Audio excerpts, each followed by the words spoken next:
Hello दोस्तों, इस YouTube channel पर आपका स्वागत है। आरआरबी एनटीपीसी एग्ज़ाम में दोस्तों 8 से जो 9% करंट अफेयर के आ रहे हैं, तो इस क्लास में मैंने केवल 25 महत्वपूर्ण प्रश्नों को शामिल किया है। ये ऐसे प्रश्न आपको बिल्कुल भी क्लास को स्किप नहीं करना है, सीधे एग्ज़ाम में आपको देखने को ये प्रश्न मिलने वाले हैं। चलिए क्लास को आरम्भ करते हैं। प्रश्न नंबर आपका 1 है, भारत शिखर सम्मेलन 2025 का मेज़बान कौन सा राज्य है? तो भारत शिखर सम्मेलन 2025 का मेज़बान राज्य है तेलंगाना। ऑप्शन ए यहाँ पर आपके प्रश्न का राइट आंसर है। प्रश्न नंबर आपका 2 है, विश्व मलेरिया दिवस 2025 का विषय क्या है? तो विश्व मलेरिया दिवस जो है 25 अप्रैल को मनाया जाता है, आप सभी जानते होंगे। इसका विषय यहाँ पर पूछा गया है, तो राइट आंसर होगा ऑप्शन सी, मलेरिया हमारे साथ समाप्त होता है, ये इसका विषय है। प्रश्न नंबर आपका 3 है, उड़ीसा के किस संरक्षित क्षेत्र को भारत का 107वां राष्ट्रीय उद्यान घोषित किया गया है? उड़ीसा का है ये, तो राइट आंसर ऑप्शन सी है, सिमलीपाल। प्रश्न नंबर आपका नेक्स्ट है, पहलगाम आतंकी हमले के बाद भारतीय वायुसेना द्वारा किए गए सैन्य अभ्यास का नाम क्या है? तो भारतीय वायुसेना द्वारा जो अभ्यास किया गया है उसका नाम क्या है? तो उसका नाम है आक्रमण अभ्यास। ये आप याद कर सकते हो, पहलगाम आतंकी हमला जो कि जम्मू कश्मीर में हुआ था, आप सभी इस पॉइंट को जानते हो। प्रश्न नंबर 5 है, INS सूरज जो समाचारों में देखा गया था, स्टील्थ गाइडेड मिसाइल विध्वंसक की किस श्रेणी से संबंधित है? तो राइट आंसर है ऑप्शन सी, विशाखापत्तनम वर्ग से संबंधित है। स्टील्थ गाइडेड मिसाइल विध्वंसक है ये, INS सूरत इसका नाम है।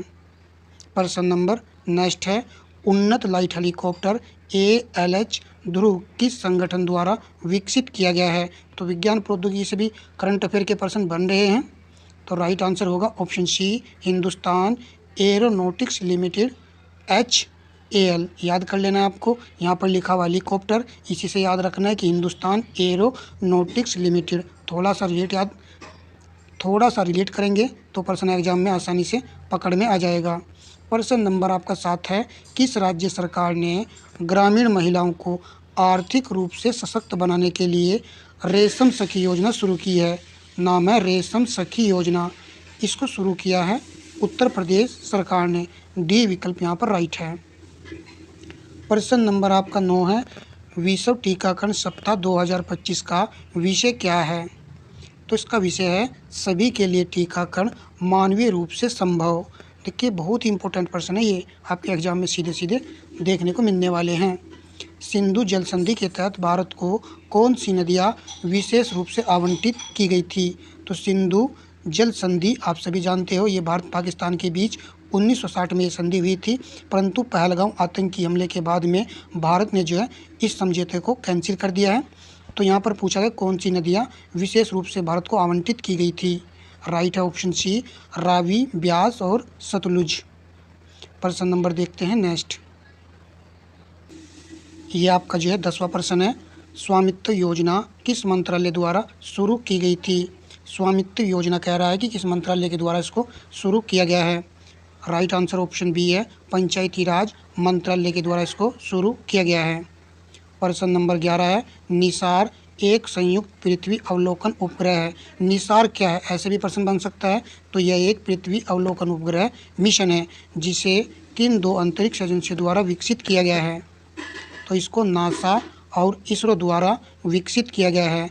राष्ट्रीय वैमानिकी और अंतरिक्ष प्रशासन और भारतीय अंतरिक्ष अनुसंधान संगठन के द्वारा इसको विकसित किया गया है।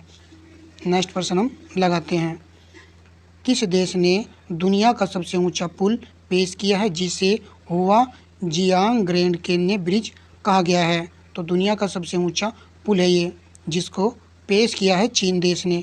ऑप्शन सी यहाँ पर राइट आंसर है।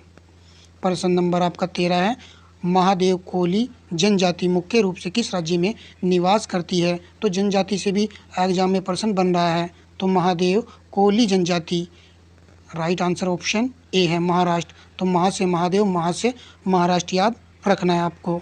चलिए प्रश्न नंबर 14 है, 6वीं एशियाई अंडर 18 U18 एथलेटिक्स चैंपियनशिप 2025 कहाँ आयोजित की गई है? तो इसको कहाँ पर आयोजित किया गया है, ये आपसे प्रश्न पूछा गया है। राइट आंसर होगा ऑप्शन बी सऊदी अरब। प्रश्न नंबर आपका नेक्स्ट है, भूमि क्षरण और मिट्टी की उर्वरकता हानि से निपटने के लिए हाल ही में ब्रिक्स देशों द्वारा शुरू की गई पहल का क्या नाम है? कि भूमि क्षरण जो होता है, मिट्टी की उर्वरकता हानि से निपटने के लिए ब्रिक्स देशों द्वारा शुरू की गई पहल का नाम पूछा गया है। राइट आंसर होगा ब्रिक्स भूमि बहाली भागीदारी, ये पहल शुरू की गई है। प्रश्न नंबर आपका 16 है, हाल ही में ऑपरेशन अटलांटा के तहत किस अंतर्राष्ट्रीय नौसेना बल ने भारतीय नौसेना के साथ संयुक्त नौसेना अभ्यास का प्रस्ताव रखा है? इसका प्रस्ताव जो हाल ही में रखा गया है, तो राइट आंसर होगा ऑप्शन डी यूरोपीय संघ नौसेना बल। नाम याद रखना है, ऑपरेशन अटलांटा। प्रश्न नंबर आपका 17 है, किस भारतीय राज्य ने आधिकारिक तौर पर डीपीएस फ्लेमिंगो झील को संरक्षण रिजर्व के रूप में मंजूरी दी है?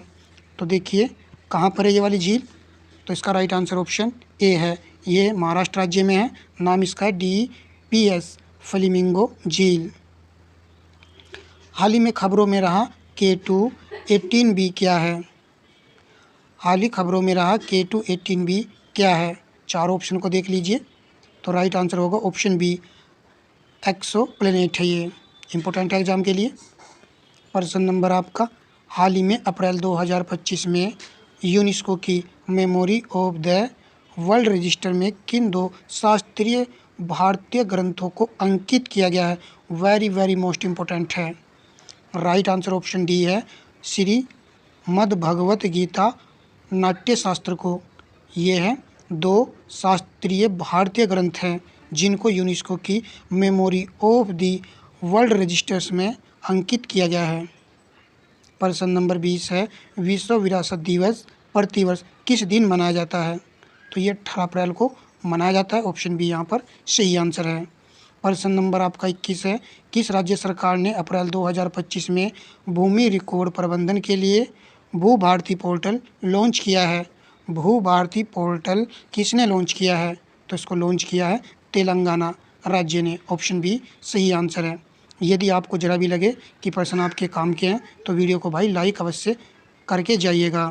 प्रश्न नंबर 22 है, Deenbandhu Chhotu Ram thermal power plant किस राज्य में स्थित है?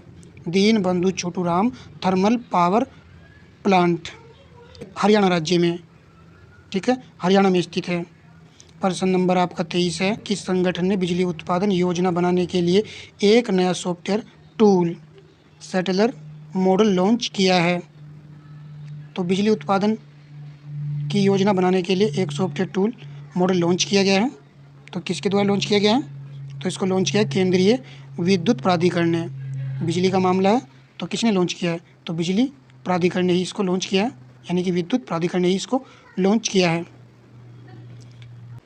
यिमखियुंग जनजाति मुख्य रूप से किस राज्य में पाई जाती है? तो जनजाति से प्रश्न तो 100% बन ही रहा है एग्जाम में, तो ये जनजाति पाई जाती है नागालैंड में, ऑप्शन सी यहाँ पर राइट आंसर है। तो लेटेस्ट जनजाति है ये, इसको याद रखना है। प्रश्न नंबर आपका वीडियो का लास्ट है, कौन सा संगठन वैश्विक वित्तीय स्थिरता रिपोर्ट जारी करता है? वैश्विक वित्तीय स्थिरता रिपोर्ट कौन जारी करता है? तो इसको जारी करता है अंतर्राष्ट्रीय मुद्रा कोष। सी विकल्प यहाँ पर राइट आंसर है इस प्रश्न का। तो दोस्तों 25 प्रश्न हमने यहाँ पर कंप्लीट कर लिए हैं जो कि आपके एग्जाम के लिए इम्पोर्टेंट थे। मुझे उम्मीद है कि आपको सेशन जरूर पसंद आया होगा। तो धन्यवाद दोस्तों।